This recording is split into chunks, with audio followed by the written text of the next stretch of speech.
दाक्षिणात्य अभिनेत्री नयनतारा हिनं रामभक्तांची माफी मागितली आहे। अन्नपूर्णा या चित्रपटात हिंदूंच्या धार्मिक भावना दुखावल्याचा आरोप करण्यात आला होता आणि यानंतर तिने जय श्रीरामचा नारा देत माफीही मागितली।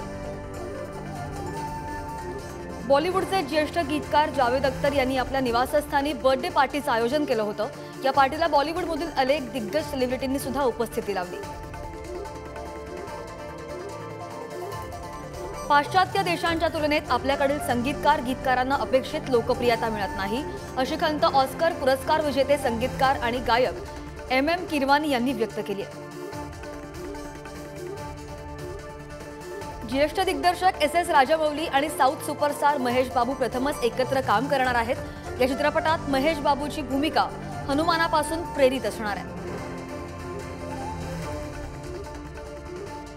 28 वर्षांनी भारताला सर्वात मोठी संधी मिळालेली आहे। 2014 मध्ये होणाऱ्या 71व्या मिस वर्ल्ड स्पर्धेचं आयोजन यंदा भारत करणार आहे। 18 फेब्रुवारी ते 9 मार्च 2024 दरम्यान ही स्पर्धा होईल।